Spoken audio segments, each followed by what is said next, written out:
Good morning, and welcome to Connections Radio Show, where we talk about ideas that matter. I'm glad you've made the connection and are with us today.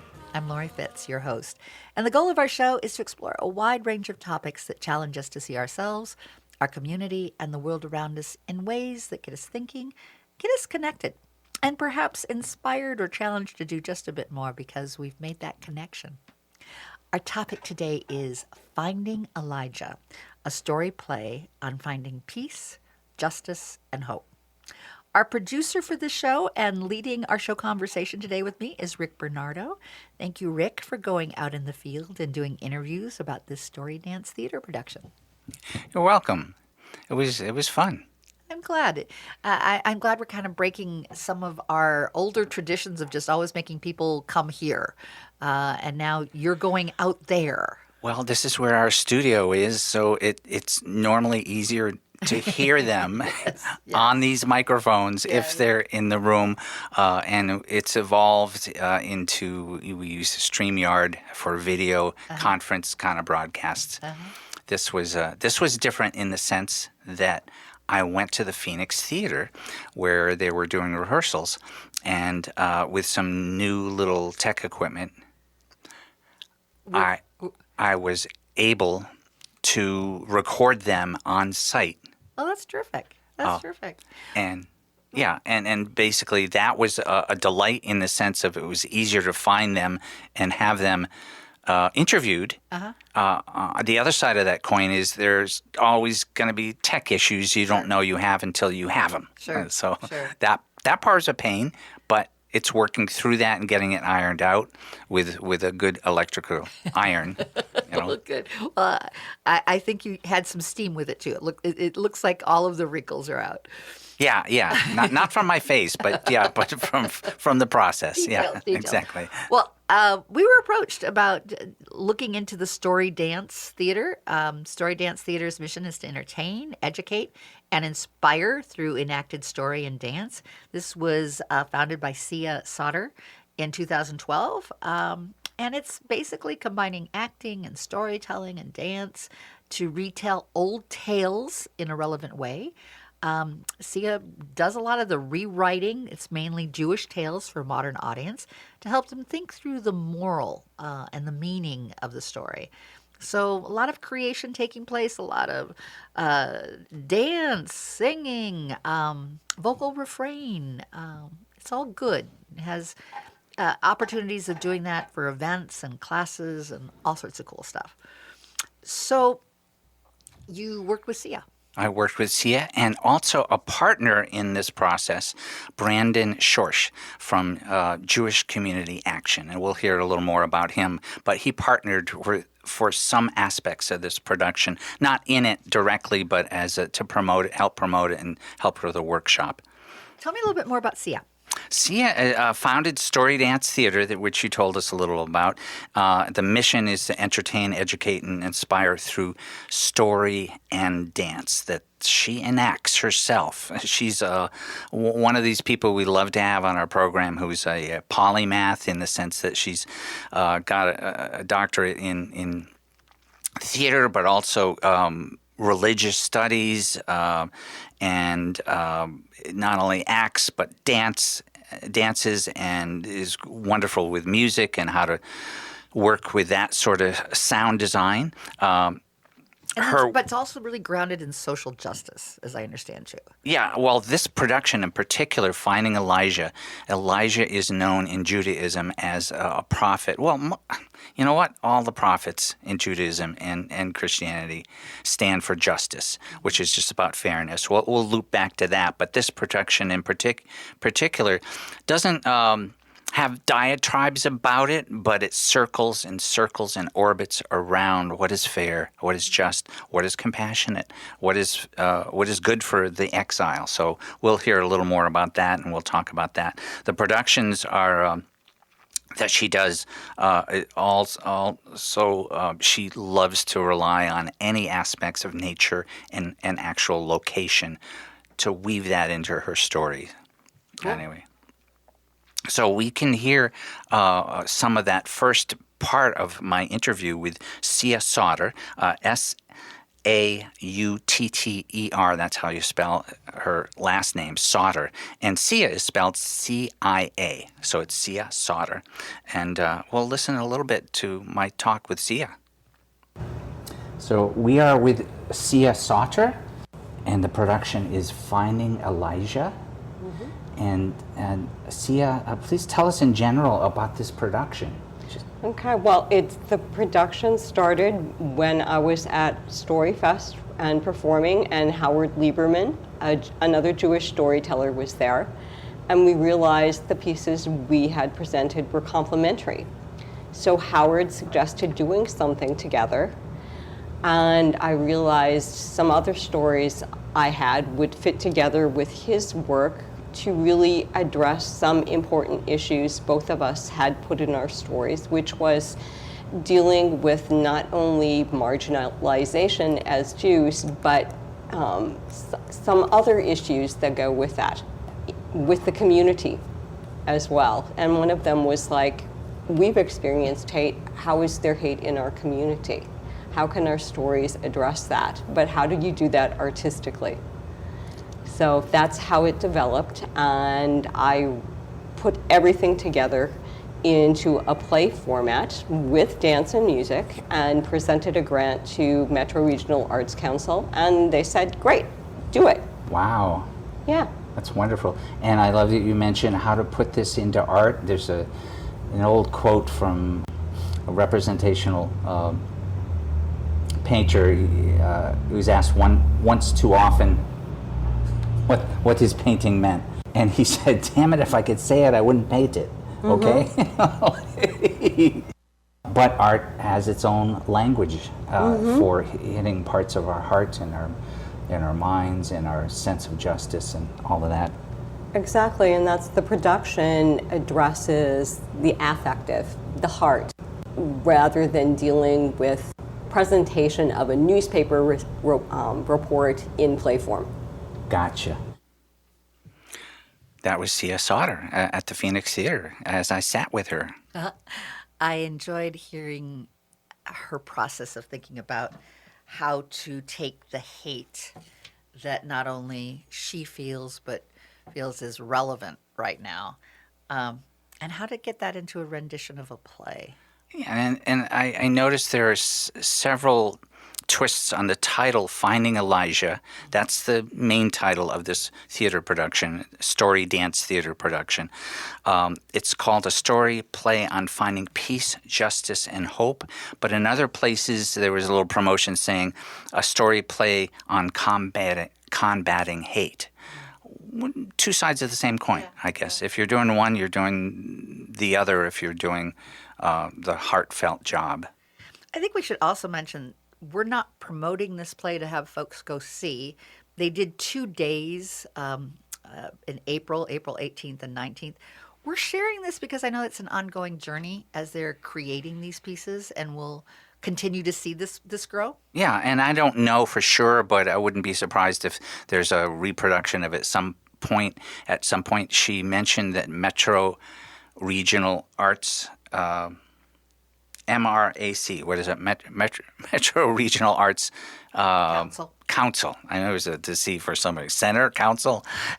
They funded this, and she was probably only good for a couple of days. That was the 18th and 19th.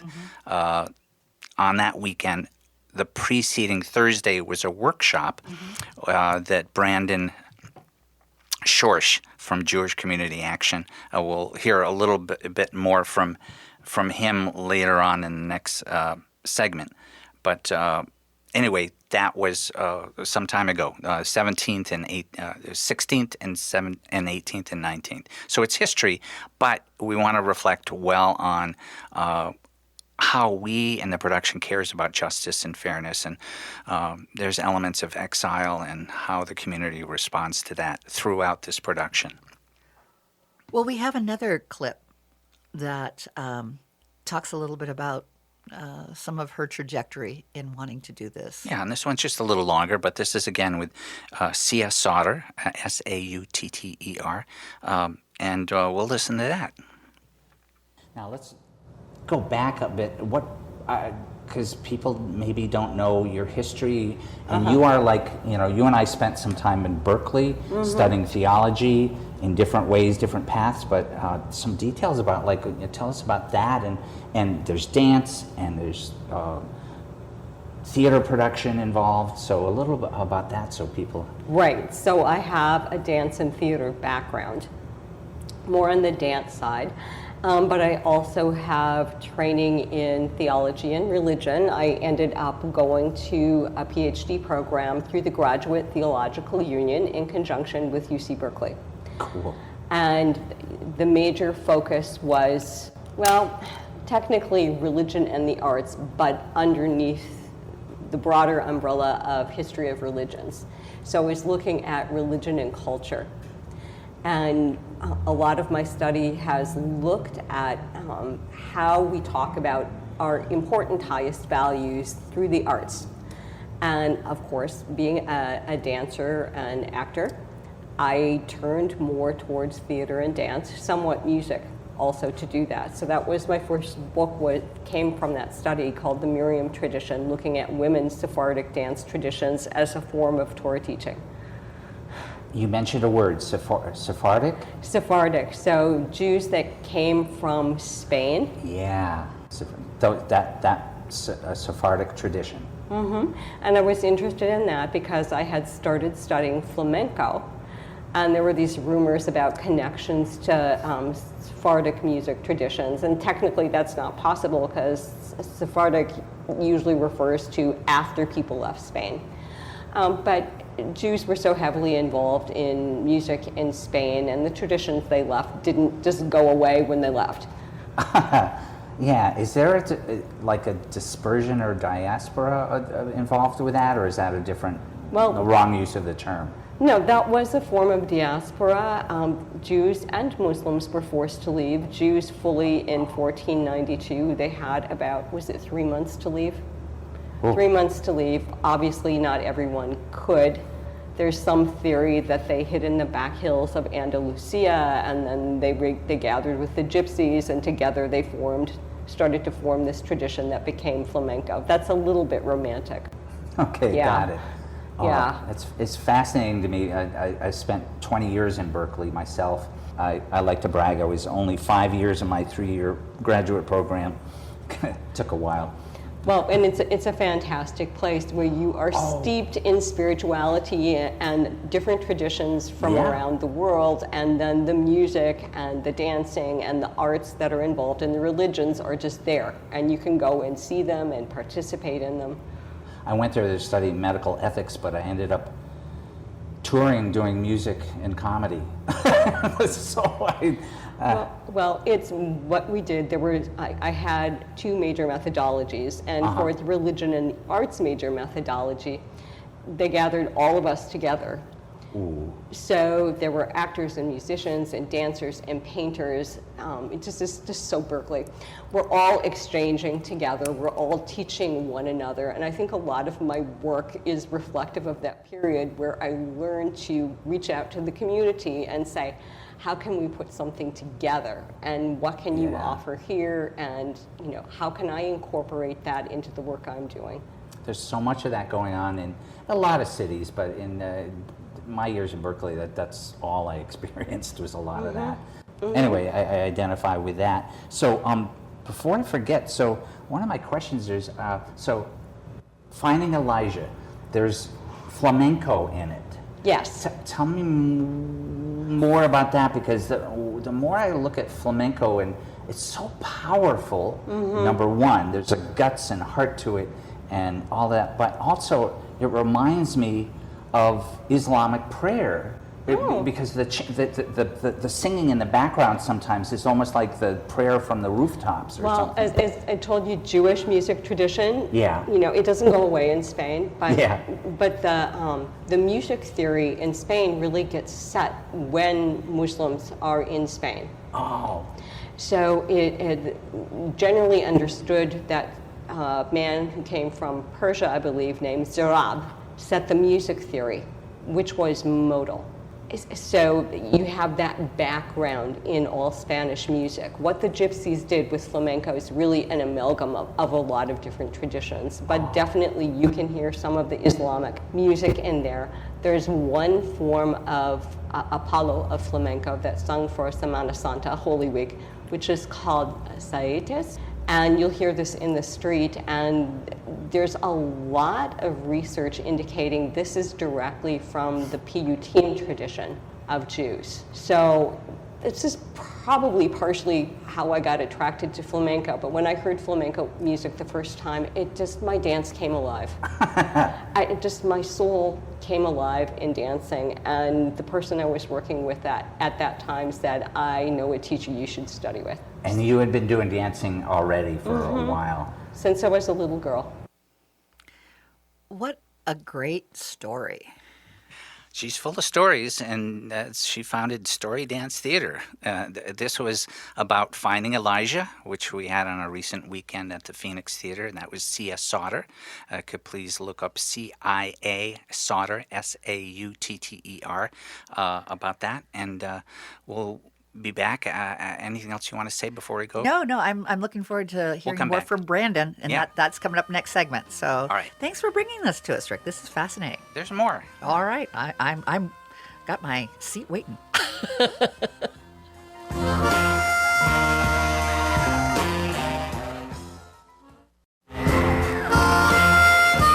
morning. I'm Lori Fitz, your host, and welcome to Connections Radio Show, where we talk about ideas that matter. And I'm glad you've joined the conversation. Our topic today has been Finding Elijah, a story play and workshop on ending hate.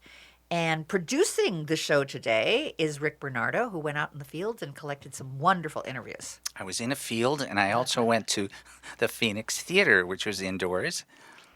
And And you've got Brandon coming up in this one. Yeah, we interviewed Sia Sauter, the founder of Story Dance Theater, which produced this, but also she worked for elements of this production with Brandon Schorsch, Schorsch, and he's a lead organizer for Jewish Community Action's Combating Hate campaign, which dovetails in its concerns with this production. Jewish Community Action started this whole campaign to combat hate back in 2019. So Brandon's been one of the lead organizer and advocate, and he's done a lot of workshops around this topic. So he joined Sia Sauter to promote and support Story Dance's theater production, but also a preceding workshop on a Thursday that night about justice. Cool. And we'll just listen to some interview with Brandon Schorsch. And this is Rick Bernardo, and now we're talking with Brandon Schorsch from Jewish Community Action. What's your role there? Yeah, thanks for having me, Rick. I am the Combating Hate organizer at Jewish Community Action. Combating hate. That sounds like a worthy goal. It sounds like a worthy goal. One thing I always say is my deepest apologies to all of the grant-making organizations. You know, we haven't solved it in the 2 or 4 year grant cycle, but we're doing our best. Got it. Well, it's probably a lifelong mission for many generations, right? You got it. It's a worthy path. So, what's the title? The Combating Hate Organizer? The Combating Hate organizer, yeah. Not height. You know, it's not about tall. No, we accept people of all statures. Statures, exactly.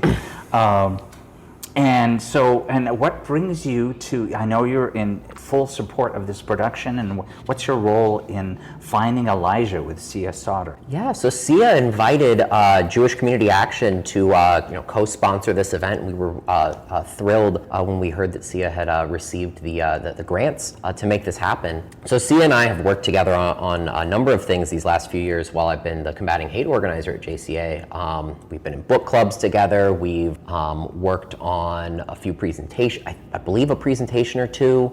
The last 6 years have been kind of a rush of a lot of big things. But we were very excited to be part of this production. And Sia invited us to specifically be part of the workshop that's taking place on Thursday, April 16th at 7 p.m. And maybe the best way to put it, it's like in a little amuse-bouche for the production itself. It is not the production Finding Elijah, but it's meant to get us moving, and there will be a little bit of a presentation component from myself and my colleague Enzi Tanner from Bend the Arc, which is like a national organization that does very similar work to Jewish Community Action, and Enzi also was a former Jewish Community Action organizer as well.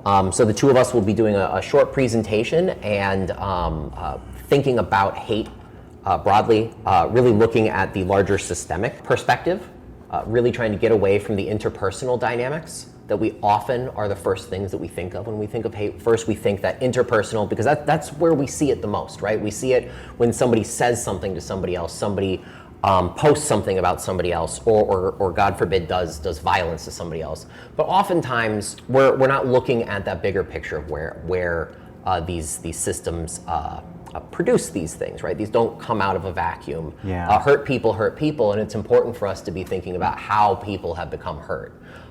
There's the concept in Judaism of repairing a broken world. In many senses, this is Jewish Community Action's approach to how do we go and repair a broken world. We try looking at, well, how did it break in the first place? And then maybe that will give us a clue to how we can go and start fitting those pieces together.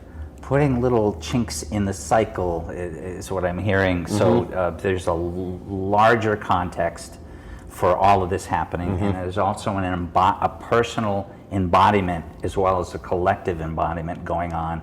And it sounds like this workshop is addressing a little of both of those levels. Yeah, it's a best of both worlds. In my 6 years of doing the combating hate work, my trainings are known for being a fire hose of information. A lot of information in 90 minutes, sometimes a little bit too much, and I'm really excited for being able to work with Sia on this, because a lot of times in my own work, I don't give others the chance to slow down, let alone myself. So being able to go and implement that into my work just with this presentation today, I'm really hoping that it leaves an impact on me for years to come, because I think that's something important. Got it. And just for context for everybody, Finding Elijah is April 18th and April 19th. And probably when we hear this broadcast, it will have happened. But right before that, on Thursday evening, is a workshop that we were just talking about. It's sort of another way to weave in the themes about justice, embodiment, and peacemaking all together. What brings you to the work you're doing now with Jewish Community Action? Well, I started working at Jewish Community Action, funny enough, January 6th of 2020. So my 1 year work anniversary was quite a doozy. But I first got into this work because a childhood friend of mine started getting into some weird malicious stuff in the early 2010s. So this is before people started really getting radicalized quickly on the internet, with algorithmically delivered information, everything streaming all the time. It was a little bit more of a breadcrumb trail back then if somebody started getting into some severe extremist stuff. But after that happened, I really wanted to understand, well, what happened? We were, the best of friends in middle school. We lived very, very similar lives. And as I did more, I guess, independent research for my own sanity, I started finding that there's a whole ecosystem of people out there doing this work, looking at how to go and address this in a broad policy-making way, but also in an interpersonal way, to make sure that it's a lot harder to pull somebody out of the well. It's a lot easier to prevent somebody from falling in. So there's a lot of people out there doing the work to make sure folks don't fall in that well. He's fascinating. One of the things that struck me that Brandon said, hurt people. Yeah, hurting people. Yeah. It's an old saying I had heard before. Yeah, hurting people or hurt people. Yeah. Yeah. And that the whole view of a broken world and how does a broken world come together? And those are threads that are woven through Story Dance Theater's Finding Elijah production. We've got one more little clip of Sia that will match to what we heard from Brandon Schorsch from Jewish Community Action, who helped with this production. Sia Sauter, again, founded Story Dance Theater, and here's a little bit more from her. Let's go back to the production. Yes. It has the word Elijah in it, and I want to hear a little more about why Elijah. And I know from my own studies, a little bit about Elijah, but tell me more about why Elijah is important to Judaism or in the Torah or traditions. We'll start with my production first. Okay, yeah, let's do that. Okay, and the story came about partially because I went to school at the University of Haifa on top of Mount Carmel, and the figure Elijah is associated with Mount Carmel because of specific stories in the Bible. Got it. And as part of the last piece that is entitled, that story it was entitled Finding Elijah, but it's my experience being alone for the first time and, having my wonderful, lovely Israeli roommates would take off for long weekends and I would be by myself, and I learned how to meditate. And I just recalled the story of Elijah having to hide and being in that area and being very upset and hearing that still small voice inside calming him. And that was also a story my mother would always tell me because she tried to stress to me the importance of finding that voice inside myself. So that's why I wrote that story, but I had already written stories based on Jewish folktale versions of Elijah. And the Elijah in the folk tales and Jewish fairy tales is a little bit different. He's a little bit more magical. He's almost like Doctor Who, traveling to different times and spaces, helping people, rendering justice often. Yeah. So I would just pick some and start creating stories for performance out of that. And one was called The Magic Flower. And it just seemed like a lovely introduction. And for me, the tale was always reflective of exile from Spain. So I start the play there to introduce the idea of what happens when communities work together and when there's groups that are excluded or sent away because of hate or aren't included because of hate. But it's done gently. Yeah, there are themes. I went to one rehearsal, and what shouted out to me there is exile going on, and there's a community response to how do we deal with exile. Yes. As well, and all done very artistically. And I did not know that there's some vignettes within the production that reflect parts of your life. It's kind of woven in. I mean, I don't know which parts would be literal, which parts are, but that all rings a bell. So thank you. Yeah, well, I do that because the master playwriter, in my opinion, is Shakespeare. Because he borrowed stories from different world traditions. And the more I studied Shakespeare, the more I realized that's exactly what he was doing. And just so advanced for his time, but then I go like, how can I do that? I'm not being paid to be a playwright all day, but I like that idea. And how can we do that to deal with the issues of our day, just like Shakespeare did in his time? He couldn't talk about religion literally on stage, but he seemed to hide it within the text. I love her voice, and I love that she's in search of finding our voice, that story about her mom encouraging her to find her voice. And so important. Sia Sauter, founder of Story Dance Theater, she expresses her voice in all kinds of media, dance, animation, theater.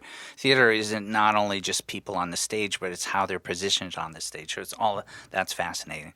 I also like Doctor Who as Elijah. That's just like, wow. There's a mythic aspect of Elijah showing up, in different guises at different places in Judaism. So tell us what we can expect in the next segment. Next segment, we're going to hear another couple of interviews with Sia Sauter and Brandon Schorsch about Finding Elijah, a story dance theater production on combating hate, but also creating peace and justice. I'm looking forward to it. And we'll be right back after a few short commercials and announcements.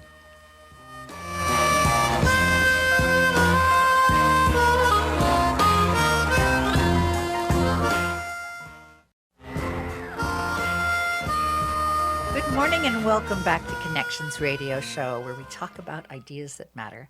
I'm Lori Fitz, your host, and I am so glad that you've joined this conversation. Our topic today is Finding Elijah, a story play on finding peace, justice, and hope. And our producer for this show, Rick Bernardo, went out, saw some rehearsals, interviewed great people, and is bringing that all to us on our show today. Thank you, Rick. Through the miracle of technology, we're bringing it. Yeah. That's great. I love it. So tell me what this segment will be all about. This next segment is with Brandon Schorsch, lead organizer for Jewish Community Action's Combating Hate campaign. And we heard from him earlier, and he helped not only promote, but also did a workshop. And their Combating Hate program is central to justice and peace in the world. And that's also central to the Finding Elijah production that we're orbiting around today. So we can listen to a little more of my conversation with Brandon Schorsch. In your work with Jewish Community Action, it makes total sense that that organization is supporting Finding Elijah production. But what else are you involved in? Yeah, so Jewish Community Action, our combating hate work looks like giving presentations as these 90-minute long, sometimes shorter, presentations about the best to say the state of hate, in the United States specifically, because that's where we organize. Jewish Community Action, we organize in Minnesota, organizing Minnesota's Jewish community in solidarity with communities across Minnesota. Okay. And the other part of our work looks like our Combating Hate Coalition work. For the last 6 years, we've been part of the Communities Combating Hate Coalition. Our website is stophatemn.org. And we have been able to get roughly 24 organizations together, some that you wouldn't necessarily see them in the same coalition space together. Sometimes the news would make you think that these organizations are fighting like cats and dogs.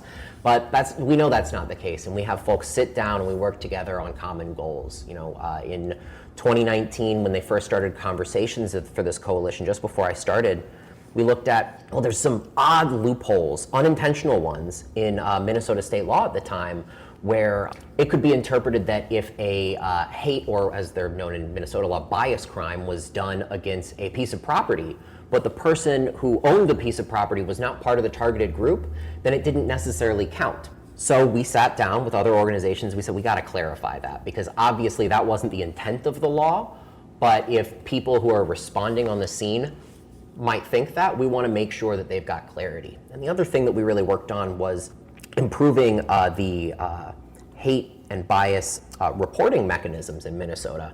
A lot of times we hear about hate crimes. Well, crimes are violations of criminal statutes, but we also have civil laws. So if something is a civil rights violation, maybe in the workplace, it's not a criminal violation. And we worked on ways to go and make it so our lawmakers and our policymakers and the public have a better idea of how often those civil violations are happening. So then we have a better idea of the scope of the issue, and then once we have a better idea of the scope, we can better address the issue in a more surgical way. Wow, so starting with good and accurate information about the scope and depth of the problem is vital for so many things, and it's a challenge these days for people to get doses of accurate information. Mm-hmm. Yeah.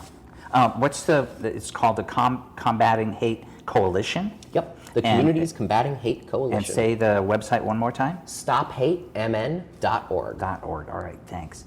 So there's work you're doing with that, and you're doing the workshop right preceding the 18th and 19th of April production of Finding Elijah. Tell me something about your past that sparked or sort of lit a good fire about standing up for justice and standing up for other people. I'll tell you that, so I live a block and a half away from where Alex Preddy was murdered. And I've lived within 2 blocks of that intersection for 10 years. Since the moment I moved to Minnesota, I've lived right there at that intersection. Got it. And I love my neighborhood more than anything in the world. And for years, I have tried to describe to people the absolute beauty that I see every single day of how people in my neighborhood help each other. Every walk of life, every income strata that lives in the neighborhood, helping each other out every day. And my daughter was recently born, and I was on parental leave when Metro Surge was hitting. And what I heard out there every single day were these whistles. Out there, And there's something about it that's incredible because it knew that you weren't alone, right? There's something terrifying about what was happening in our neighborhood, but every time there was a whistle, it was like a flare shot up into the sky that you knew that there was somebody out there who cared for their neighbor. Yeah. You weren't sitting behind a screen thinking, what's going on, right? You heard it out there. You're out there on the And street. if you could make it, you made it. And if you couldn't, you fired the flare too. You blew that whistle. I couldn't necessarily go out there with Yeah, gotcha. a 4-month-old knowing that these guys might go and use chemical irritants on children, as they did on camera multiple times. Yeah. But what I could do was blow that whistle for someone else to hear that whistle and pass that torch. And that spirit is something that I've seen in my neighborhood for 10 years, and I know it long preceded that, and I know it's going to go on for decades to come. And that spirit exists everywhere. And that's the type of thing and the outlook on life that draws me to not just the combating hate work, but to productions like Sia's that really ground us in those innate human qualities that bind us together. That idea that we are all made in that same image, and that we all share that same divine spark. Well, contrary to what is passing for power, political power, which is often about controlling people, all right, this is a life-giving kind of energy that's a true human power common to all spiritual traditions. What is inspiring is what is life-giving, what gives us breath and spirit. And this is the kind of work that I'm just hearing from both Brandon Schorsch and Sia Sauter, and it's just really, it can't be emphasized enough as the vital energy we want to focus on. I loved how you captured with Brandon how important it is to first recognize the state of hate and how would you interpret that. And I knew about the bias crime and how that's been misinterpreted. But I loved the idea of how he saw the connection in the community through whistles. Yeah. And how to enlarge ourselves and be part of community through sound. People's lives, like Sia's and Brandon's, both reflect a lot of what's in this Finding Elijah production. We have another brief clip with Sia about Finding Elijah, Story Dance Theater's production, and then we'll come back. Great. So we are with Sia Sauter, and the production is Finding Elijah. Could you say something about there's musicians involved in this? So we have 4 musicians. 4 musicians. Yes, we have a flamenco guitarist, David Greenberg. Ross Felrath is doing flamenco singing. Tali Levine will be singing, and she's a wonderful voice. She's interesting as she grew up in Argentina, and she will be doing a Ladino song, and she's working some with the flamenco guys too. And she has a whole range of Jewish music she's presenting in the show. And then Jesse Simon is a percussionist who joined us. He is a fellow Shir Tikva synagogue member. Okay. And he was very excited about the possibility of joining us. And I thought, great. And if you want to work with Near Eastern drumming, that's perfect for the production. Oh, cool. Thank you. I'll say too, is originally the music design was presented by Zipporah Johnson. She was going to be part of this production, but she had to bow out. But you know, the basic structure of what we should do was really arranged by Zipporah. So thank you. Anything else you want to say about, there's definitely a confluence of Islam and Jewish traditions going on back and forth. It's very generously woven in this production, and that's so cool. Yeah, I would have liked to have more funding, so I could have included Arabic musicians to have a little bit more authenticity, but we do try and work in some of that particular cultural tradition. I can't say it's Islamic, but I try and respect the cultures that the Elijah tales come from, which includes Christian and Muslim and Jewish cultures. Well, those traditions are acknowledged in a good way, and that's sometimes the best we can do, or rather than trying to speak for them, but they're Exactly. at least acknowledged and reflected for traditions to be humanized. and keep humanized. Anything else you want to say about the production, Finding Elijah? Well, it sounds so serious, but we work in humor and warmth, and I think people will walk away feeling reflective and also feeling good and maybe a little bit more open to talking with their neighbors. And isn't that a nice reflection also with Brandon saying how important his neighbors are? And Yeah. a nice way of tying that together. Talk about connections and Connections Radio. And throughout it, it's all about honoring, right? Honoring our neighbors by caring and protecting them and fighting hate, but also celebrating who we are and finding joy. There's a couple of crucial opening scenes in the production, Finding Elijah, where central character all of a sudden finds themselves at once abandoned but placed in another place in exile in another location, and the communities respond to that knowing this person needs support, and that's all throughout this Story Dance Theater production. Wonderful hearing right from the folks that are creating it. And we'll be coming back for our last segment, a quick wrap up and a little bit more detail about just how this production has made an impact on you as well, Rick. Yeah, it was called Finding Elijah, and we'll be back. All right.